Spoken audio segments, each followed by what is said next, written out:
السلام عليكم حبايب قلبي في كل مكان. اليوم أنا بقدم لكم حلا حليوة. يا سلام، سلم عليه. صراحة حلا وحلا، حلاوة الحلقوم. نحن نقول له بعدا حلاوة الحلقوم، تعودنا عليه ونحن أطفال نقول له حلاوة الحلقوم أو حلاوة الصباح، بس أكثر الاسم يعني نقول حلاوة الصباح. كانت تجي لنا طبعا من سوريا، من لبنان، من تركيا، من مصر، معلبة قراطس كده صغار، كراتين، وفوقها الصورة حق صباح صبوحة الفنانة باسمها كان صبوحة خطبها نصيب. وبقدمها لكم حسب طلب المتابعات. أكثر يقولوا نشتي حلاوة الصباح، نشتي حلاوة الحلقوم، يسموها بعض الدول يسموها راحة، حلاوة الراحة. نحن ما نقول راحة، نحن ما نرتاح طول عمرنا نكافح، ما فيش عندنا الراحة. شوفوا معي هنا كوب سكر، تمام. الكوب السكر هذا نعمل له كوب مي أو موية أو ماء اللي تحبوا تقولوا قولوا، تمام. هذا الكوب، شوفوا كيف حرك السكر هذا علشان يذوب شوية، ونشعل النار. قل بسم الله.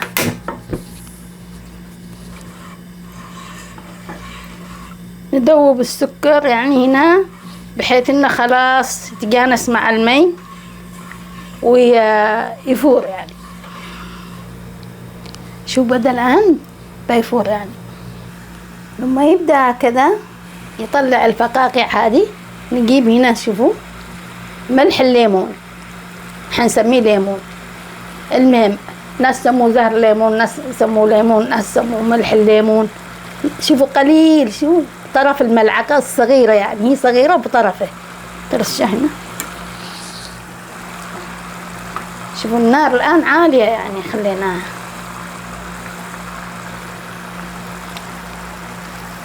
الآن خلاص نبدأ ننقص النار. الآن شوفوا معانا نص الكوب نشا. نص الكوب النشا، لما تسكبي النشا اعملي والكده علشان تنزلي الكوب. لما تسكبتي نزلي ساوي، بعد كده تعملي بالسكينة كده لما تخليهم مسح. يلا نص الكوب النشا بنعمل له نص الكوب مي.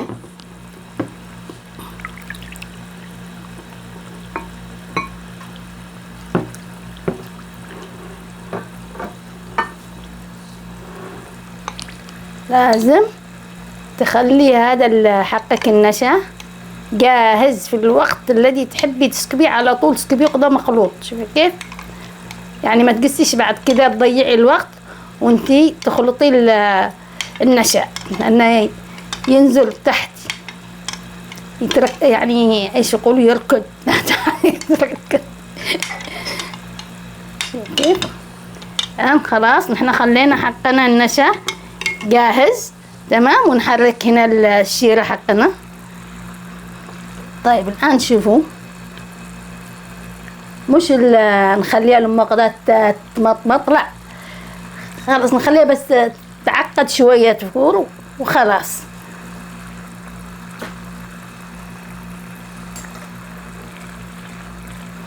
شوفوا الآن 5 دقائق خليناها المي، يعني الشيرة هذه خليناها تفور 5 دقائق، تمام.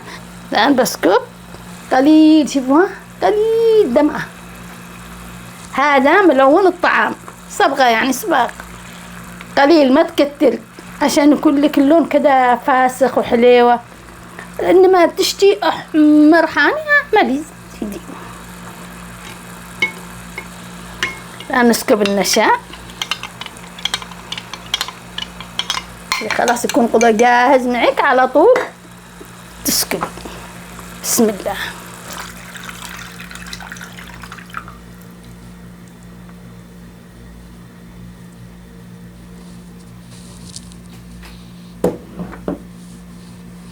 يعني ما تخلي يدك توقف نهائي لما تسكبي النشا.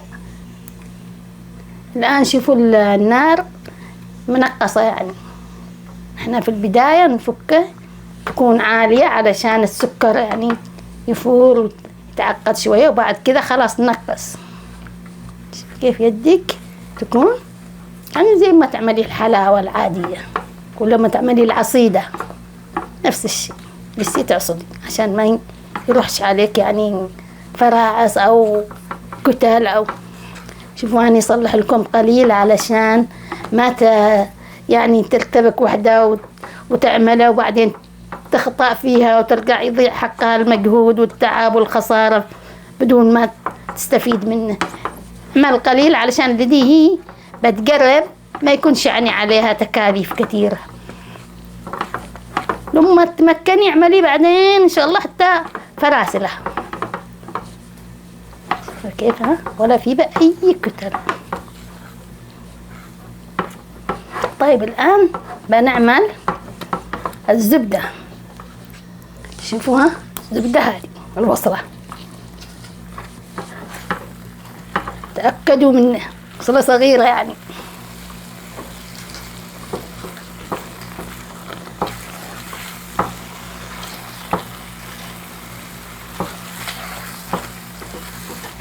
الزبدة هذه علشان تعطي الحلاوة هذه، حلاوة الحلقوم أو حلاوة الصباح أو حلاوة الراحة، تمام، تعطي لها يعني ليونة كذا ورطوبة، بحيث إن لما تجي تمطيها كذا تمتطلي تكون رطبة يعني ما تكسر عليك، ما تكسر، ما تكون وصلات حجر تتكسر عليك.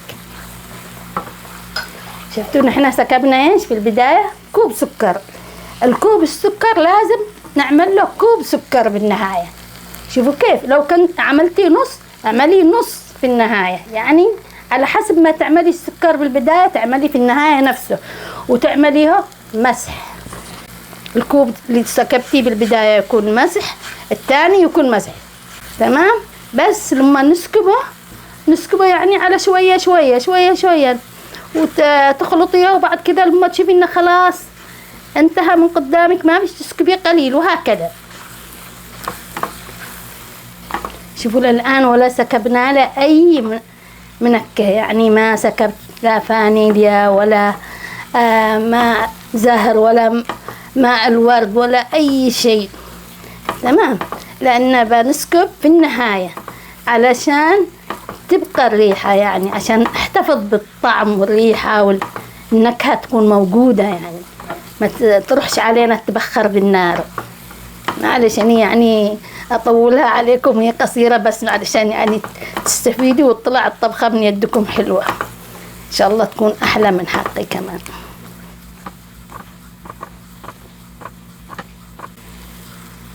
شوفوا كيف تكون زي الزجاج ما شاء الله. شوفوا كيف ما تمطي كذا بالملعقة كيف تستوي زي الزجاج. ها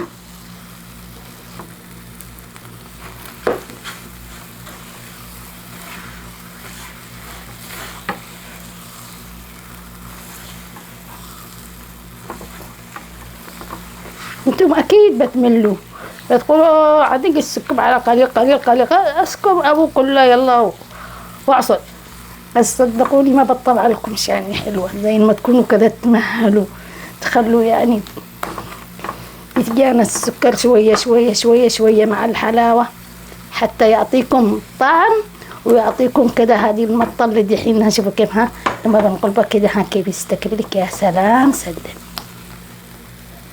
معنا الآن شوفوا باقي قليل، نسكب الآن نص منه، بنسكب بعده الثاني بنسكبه بعدين، خلينا نولف يعني. بدأنا الآن نخلص السكر، باقي شوية الآن بنعمله بعد ما نخلط هذا القليل. كيف آخر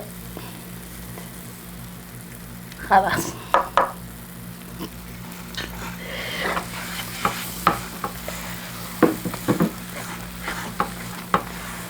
كيف انتي بعد كذا شلي كذا، ها شوفيها لما تشلي كذا، ها اوري لك دحين يعني تخلطيها اول كذا مشي. الان شوفوا بدأت خلاص تلتم معك، ما تلتم عرفي ان الحلاوة حقك خلاص. بس انتي ايش تعملي كمان عشان تتأكدي؟ شلي كذا تشوفي انها زجاج وتمام تستكب كذا حلاوة، يعني عرفي ان حلاوتك حلوة. يا سلام عليها، سلام تنطط زي الحلي. حلي يا ولد حلي. الآن إيش معانا؟ اللي عادنا للآن ما سكبناه، ما هو بس ما نكتر يعني. شوفوا كيف ملعقة ما هو فهذا انتي بتعملي بملعقة بحق الطعام الذي تاكلي به الشوربة والمهلبية والرز.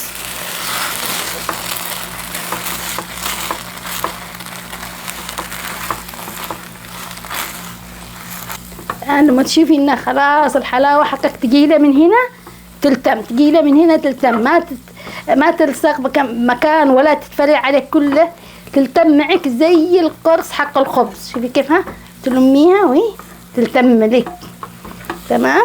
هنا معناته خلاص الحلاوة حقك جاهزة. يا سلام سلم. طيب احنا الآن بنخرج هذا، بس هذا علشان اوري لكم ايش بنعمل. وهذا خلاص نلفه. يلا الآن بنسكبه، بنطفي النار. بسم الله. طفينا النار. معانا هنا شوفوا الوعاء عملت له لاصق يعني تمام، ودهنته شوية. ما بعمل نشا، النشا بعمله بعد ما قطعه تمام. نقول بسم الله ونسكب. طيب الآن نبدأ. الآن احنا كده بنخليها، بعد كده ما خلاص تبرد نقطعه وبنحركه في النشا. هذا اللي خرجته أنا بالملعقة. شوفوا كيف متطلكة. سخن بس انتبهوا ليداتكم. شوفوا كيف هذا الآن لما تكون هكذا تعطي لك المطة. هذه المطة حق حلاوة الحلقوم، حق حلاوة الصباح يعني. ما مش تجي تقولي كذا ويكتسر، لا تمطط يعني. هذه حلاوة الحلقوم. يلا خلينا حلاوة الحلقوم وحلاوة الصباح تبرد تمام لمدة كذا 5 دقائق. والآن بنعمل هنا نشا بالصحن هذا الذي نحن بنسكب فيه حلاوة الصباح. تدهني السكين علشان تقدر تقطعي به تمام. احنا بنحاول نحن ايش نعمل، نخرج اول هذه الزوايد كده.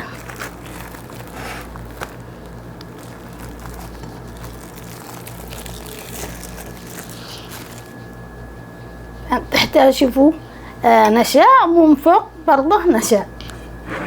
خلاص حيث الأمان فين، حيث ما قطعنا الله يعلم.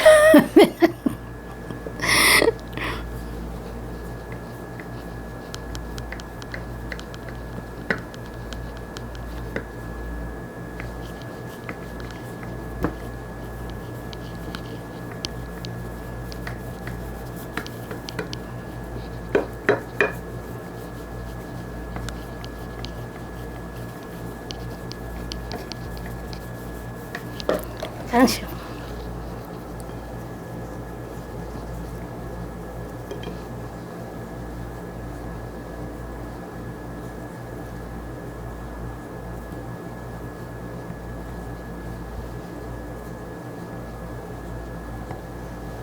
كيف تمططنا.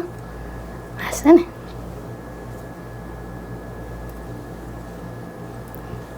يا سلام سلم تقريبا كده يا سلام سلم. بس هذا الكترة لا نبعده. بس شوفوا كيف شوفوا كيف ما شاء الله كلهم يا سلام سلم. نقول كده شي كيف تمتطة. شوفوا يا سلام. هذه حلاوة الصباح.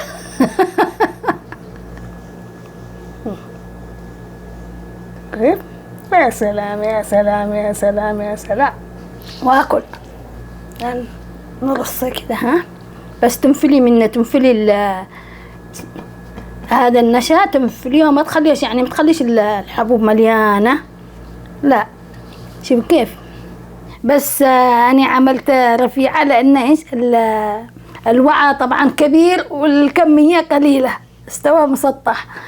وعملت لكم القهوة بالزعتر والنخوة والشمار. يا سلام سلموا الزنجبيل يعني تاكلي الحلاوة وتشربي القهوة وتكيفي. إذا عملتي كمية كبيرة ممكن تحتفظي بها، يعني لو معك يعني حافظة حق الطعام تحتفظي به وتكوني تاخذي منه، بس تدخليش بالثلاجة. لو دخلتي بالثلاجة برجع لك حجر، خليه يعني برا الثلاجة. زي صاحب الدكان ما كنا نشتري منه بالدكان، ولا معه مروحة ولا معه مكيف ولا معه ثلاجة، مطة وحلوة نفس حلاوة الصباح اللي كنا نشتريها، كانت متطلة محسنة حليوة. وإن شاء الله إن شاء الله نلتقي في طبخة أحلى من كذا وأجمل من كذا يا رب العالمين. وباي.